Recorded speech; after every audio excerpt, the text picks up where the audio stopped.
तुम्हा सर्वांचं आपल्या रॉयल कारभारी या चॅनलवर मनापासून स्वागत आहे. खूप दिवस झालं आपल्या चॅनलवर टेक्निकल इश्यू सुरू असल्यामुळे आपल्याला कोणत्या स्टोरीचा भाग टाकता येत नव्हता. पण आजपासून आपण या चॅनलवर एक नवीन कथामालिका सुरू करत आहोत आणि या स्टोरीचं नाव आहे प्रेमात पडताना. मुंबईतल्या सगळ्यात मोठ्या आणि पॉश समजल्या जाणाऱ्या रॉयल इन्स्टिट्यूट ऑफ मॅनेजमेंट कॉलेजचा हा पहिलाच दिवस होता. जून महिन्याची सुरुवात झाली होती आणि मुंबईने नेहमीप्रमाणे आपलं रौद्र पण सुंदर रूप दाखवायला सुरुवात केली होती. आकाशात काळेभोर ढग दाटून आले होते आणि बाहेर धो धो पाऊस पडत होता. कॉलेजच्या मोठ्या दगडी गेटमधून येणाऱ्या जाणाऱ्या मुलामुलींची एकच धावपळ सुरू होती. कोणी डोक्यावर छत्री धरून पळत होतं तर कोणी महागड्या गाड्यांमधून उतरून थेट कॉरिडॉरमध्ये शिरत होतं. हवेत एक छान ओल्या मातीचा सुगंध आणि पावसाचा गारवा होता. पण कॉलेजच्या आवारात मात्र एका वेगळ्याच प्रकारची उष्णता आणि उत्साह जाणवत होता. कॉलेजच्या मुख्य इमारतीला लागूनच असलेलं MG कॅन्टीन हे कॅम्पसचं हृदय होतं. तिथे असणाऱ्या मोठ्या काचेच्या खिडक्यांमधून बाहेर पडणारा पाऊस स्पष्ट दिसायचा. याच कॅन्टीनमध्ये खिडकीच्या शेजारी असलेल्या एका कॉरिडॉरच्या कोपऱ्यात सई पटवर्धन बसली होती. सई म्हणजे या कॉलेजमध्ये एकदम वेगळी उठून दिसणारी मुलगी. ती दिसायला अत्यंत साधी पण कमालीची सुंदर होती. तिचे डोळे हलके घारे होते. चेहऱ्यावर एक निरागसपणा होता. पण त्याचवेळी तिच्या वागण्यात एक कमालीचा आत्मविश्वास होता आणि करारीपणा सुद्धा. एका मध्यमवर्गीय पण अत्यंत सुशिक्षित कुटुंबातून आलेली सई इथे तिच्या गुणवत्तेवर 100% स्कॉलरशिप मिळवून आली होती. तिला या कॉलेजमधली पैशांची मिजाज, मुलांचा उथळपणा आणि फालतूचा शो ऑफ अजिबात आवडायचा नाही. ती तिच्या अभ्यासात आणि कॉलेजच्या स्टुडंट काउन्सिलिंगच्या कामात नेहमीच बिझी असायची. आज कॉलेजचा पहिला दिवस असला तरी तिच्या काउन्सिलिंगचा आगामी वेलकम फेस्टच्या प्लॅनिंगची मोठी जबाबदारी होती. तिच्यासमोर लॅपटॉप उघडा होता आणि ती काहीतरी गंभीरपणे टाईप करत होती. राजू भैया, सईने लॅपटॉपवरून नजर न हटवता कॅन्टीनच्या मुख्य काउंटरच्या दिशेने हाक मारली. माझा तो आले चहा आणि कांदा भजी तयार झाली का? प्लीज जरा लवकर द्या ना, खूप काम आहे. काउंटरवर उभा असलेला राजू भैया, जो गेल्या 10 वर्षांपासून या कॅन्टीनचा सर्वेसर्वा होता, त्याने हसून मान डोलावली. हो सई दीदी, बस 2च मिनिटं, गरम गरम भजी काढतोय.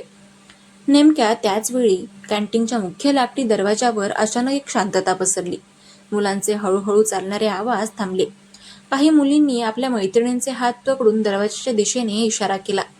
कॉलेजच्या पार्किंगमध्ये एका पांढऱ्या रंगाच्या मॉडिफाईड बुलेटचा जोरात आवाज आला आणि ती थांबली.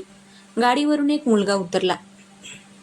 अंगावर काळ्या रंगाचं लेदर जॅकेट, आतमध्ये पांढरा टी-शर्ट, पायात महागडे स्नीकर्स, डोळ्यांवर काळा गॉगल आणि पावसाच्या पाण्याने थोडे ओले झालेले केस. एका झटक्यात मागे सारत कबीर राजाध्यक्षने कॅन्टीनमध्ये पाऊल ठेवलं. कबीर म्हणजे या कॉलेजचा अनभिषिक्त राजा, द किंग होता. तो या कॉलेजच्या मुख्य ट्रस्टीचा एकुलता एक मुलगा होता. पैसा, पॉवर, अफाट श्रीमंती आणि त्याहूनही मोठा ॲटिट्यूड त्याच्या रक्तातच होता. कबीरने कधी कोणाचं ऐकलं नव्हतं आणि त्याला कोणी नकार देईल अशी व्यक्ती पूर्ण कॅम्पसमध्ये नव्हती. तो दिसायला अत्यंत हँडसम होता. त्याचे डोळे गडद करड्या रंगाचे होते, ज्यामध्ये एक वेगळाच अहंकार आणि मस्ती असायची. त्याच्या मागे नेहमी त्याचे 3-4 श्रीमंत मित्र हुजरेगिरी करत फिरत असायचे. कबीर सरळ काउंटरच्या दिशेने चालत गेला. त्याने डोळ्यावरचा गॉगल काढून शर्टच्या कॉलरला अडकवला. राजू भैया कबीरला पाहताच कामावरून उठून उभा राहिला. अरे कबीर बाबा, राम राम. कॉलेजचा पहिलाच दिवस आणि आज एवढ्या लवकर? कबीरने एक हलकी स्माईल दिली. हो राजू, जरा लवकर आलो. एक काम कर, माझी ती नेहमीची double shot espresso black coffee बनव, विदाऊट शुगर, एकदम कडू आणि गरम. माझ्या नेहमीच्या टेबलावर पाठवून दे. कबीरने खिशातून 500 रुपयाची नोट काउंटरवर फेकली आणि तो मागे न बघता कॅन्टीनच्या मध्यभागी असलेला टेबल नंबर 5 कडे निघून गेला. जे टेबल कॉलेजमध्ये फक्त त्याच्यासाठीच राखीव मानलं जायचं. या दरम्यान कॅन्टीनमध्ये प्रचंड गर्दी झाली होती. नवीन आलेल्या फर्स्ट इयरच्या मुलांचा एक मोठा ग्रुप गिटार वाजवून गाणी म्हणत होता, तर काही सिनियर्स ओरडून एकमेकांना सुट्ट्यांच्या गोष्टी सांगत होते. या सगळ्या गोंधळात राजू भैयाचा नवीन आलेला असिस्टंट पोराचा पूर्ण गोंधळ उडाला. त्याने 2 कप तयार केले. एका कपात सईचा आले चहा होता आणि दुसऱ्या कपात चॉकलेटी ब्राऊन होता आणि दुसऱ्या मोठ्या मगमध्ये कबीरची गरम काळीकुट्ट ब्लॅक कॉफी होती. त्या नवीन पोराने घाईघाईत सईचा चहा कबीरच्या टेबलवर नेऊन ठेवला आणि कबीरची ब्लॅक कॉफी सईच्या टेबलवर आणून ठेवली. सईचं पूर्ण लक्ष लॅपटॉपच्या स्क्रीनमध्ये होतं. तिची ती बोटं कीबोर्डवर वेगाने चालत होती. तिला वाटलं की राजू भैयाने तिचा आवडता आले चहा आणून ठेवला आहे. तिने स्क्रीनवरून नजर न हटवता उजव्या हाताने तो कॉफीचा मग उचलला. वाफा निघत असल्यामुळे तिला वाटलं चहा एकदम गरम आहे. तिने कपाची कडा ओठांना लावली आणि एक मोठा घोट घेतला. थू, बाप रे, व्हॉट ऑन अर्थ इज दिस? सई एकाएकी अत्यंत मोठ्या रागाने ओरडली. तिचा चेहरा इतका विचित्र झाला जणू तिने जगातली सगळ्यात कडू वस्तू खाल्ली असावी. ती बिनसाखरीची कडू जहर गरम ब्लॅक कॉफी तिच्या घशाखाली उतरलीच नाही. तिने तो मग अत्यंत रागाने टेबलावर आदळला, ज्यामुळे कॉफीचे काही थेंब तिच्या पांढऱ्या कुर्तीवर आणि लॅपटॉपच्या बाजूला उडाले. राजू भैया, हा काय वेडेपणा आहे? मी आले चहा मागवला होता. हे काय कोळशा उकळलेलं पाणी आणून दिले मला? सईचा आवाज एकदम एवढा कडक झाला आणि मोठा झाला होता की कॅन्टीनमधली आजूबाजूची 3-4 टेबलं पूर्णपणे शांत झाली आणि मुलं तिच्याकडे बघू लागली. दुसरीकडे कबीर त्याच्या मित्रांशी सुट्ट्यामध्ये केलेल्या दुबई ट्रिपबद्दल बोलत होता. बोलता बोलता त्याने त्याच्या समोर ठेवलेल्या कपाचा एक मोठा घोट घेतला आणि जसा चहा त्याच्या तोंडात गेला तसा त्याचा चेहरा बदलला. कबीरला ब्लॅक कॉफीशिवाय काही पिण्याची सवय नव्हती आणि या कपात तर भरपूर दूध, साखर आणि आल्याचा कडक स्वाद होता. कबीरसाठी तो साखरेचा तीव्र डोस होता. कबीरने तो कप खाली ठेवला. त्याचा चेहरा रागाने लाल झाला. राजू, हा काय कचरा आहे? मी ब्लॅक कॉफी मागवली होती. हा चहा कोणी आणला इथे? कबीरचा भारी आणि बेस आवाज संपूर्ण कॅन्टीनमध्ये गाजला. तो रागाने उठला आणि त्याच्या हातात तो चहाचा कप घेऊन काउंटरच्या दिशेने निघाला.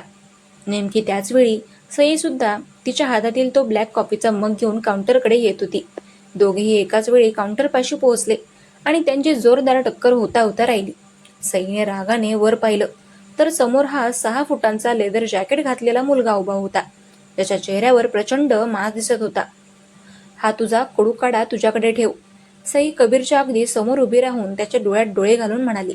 तिला माहिती होतं की हा कबीर राजाध्यक्ष आहे, कॉलेजच्या ट्रस्टीचा मुलगा, पण सईला असल्या लोकांची अजिबात भीती वाटत नव्हती.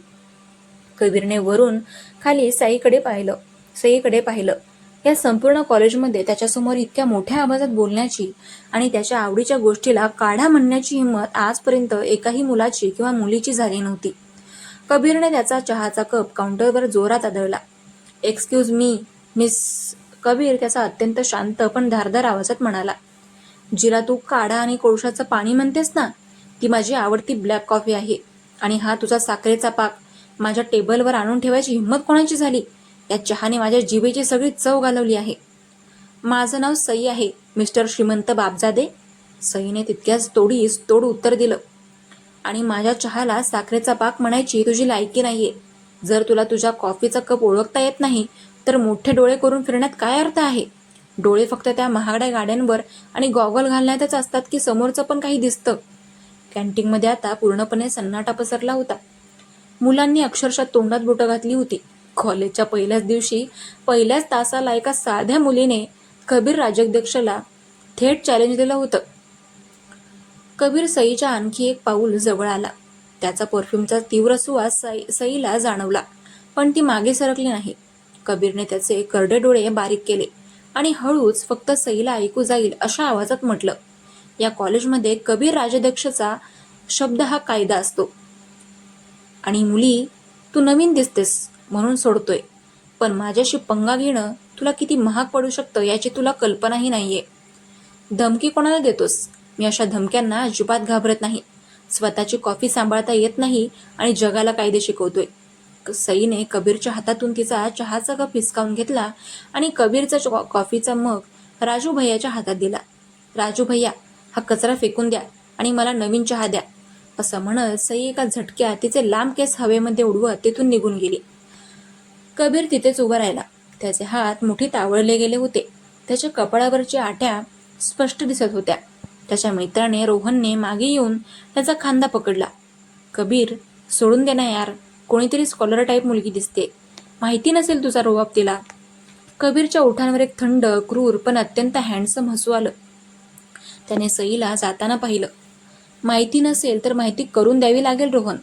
कबीरचा अपमान करून या कॉलेजच्या कॅम्पसमध्ये कोणी शांतपणे राहू शकत नाही. हिचा हा ॲटिट्यूड मी कसा उतरवतो ते आता फक्त बघ तू. सई तिच्या टेबलवर आली.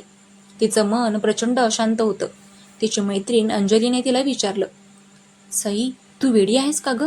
तू कबीर होता. त्याच्या वडिलांच्या इशाऱ्यावर हे कॉलेज चालतं. तू पहिल्याच दिवशी त्याच्याशी वाद घातलास. सईने चहाचा घोट घेतला. असेल तो कोणाचाही मुलगा. अंजली, पण तो देवाचा अवतार नाहीये. चूक त्याची होती आणि ॲटिट्यूड मला दाखवत होता. असल्या नवाबजाद्यांना सरळ कसं करायचं हे मला चांगलं माहिती आहे. कॅन्टीनमधली ही पहिली भेट इथेच संपली. पण दोघांच्या मनात एकमेकांबद्दल प्रचंड राग आणि एक वेगळीच ईर्ष्या निर्माण झाली होती. कबीरने मनाशी ठरवलं होतं की तो सईला धडा शिकवणार आणि सईने ठरवलं होतं की ती कबीर समोर कधीही झुकणार नाही. दुपारचे 2 वाजले होते. पाऊस अजूनही थांबायचं नाव घेत नव्हता. सई पहिल्या दिवसाचे लेक्चर संपवून लायब्ररीच्या दिशेने जाण्यासाठी कॉरिडॉरमधून चालली होती. तिच्या हातात काही मोठ्या फाईल्स होत्या. समोरून कबीर आणि त्याचे मित्र हसत खिदळत येत होते. कबीरने लांबूनच सईला पाहिलं. कबीरने त्याच्या मित्रांना हळूच काहीतरी सांगितलं. जशी सई कबीरच्या जवळून क्रॉस होणार होती तसा कबीरच्या एका मित्राने मुद्दाम सईच्या वाटेत पाय आडवा केला. सईचं लक्ष नव्हतं. तिचा पाय अडकला आणि तिच्या हातातील सगळ्या फाईल्स, कागदपत्र जमिनीवर पसरली. कॉरिडॉरमध्ये असणारी मुलं हसायला लागली. सई जमिनीवर बसून तिचे कागदपत्र गोळा करू लागली. तिने वर पाहिलं. कबीर तिच्या समोर उभा होता. त्याचे हात जॅकेटच्या खिशात होते आणि तो अत्यंत गर्वाने तिच्याकडे बघून हसत होता. काय ग सई, जमिनीवरचे कागद गोळा करायला डोळे कामाला येत नाहीत का? की डोळे फक्त लायब्ररीच्या पुस्तकातच असतात? कबीरने सईच्या शब्दांचा वापर करून तिच्यावर वार केला. सई शांतपणे उठली. तिने तिचे कागद नीट केले आणि कबीरच्या अगदी जवळ गेली. तिच्या डोळ्यामध्ये रागाचे अश्रू नव्हते तर एक प्रचंड धग होती. कबीर राजाध्यक्ष, तुझी लायकी फक्त इतकीच आहे ना? पाठीमागून वार करणे आणि मुलींना त्रास देणे. याला मर्द नाही, भॅड म्हणतात. लक्षात ठेव, हा खेळ तू सुरू केलास, पण संपवणार मीच. सई तिथून तणतण करत निघून गेली. कबीरच्या चेहऱ्यावरचं हसू अचानक गायब झालं.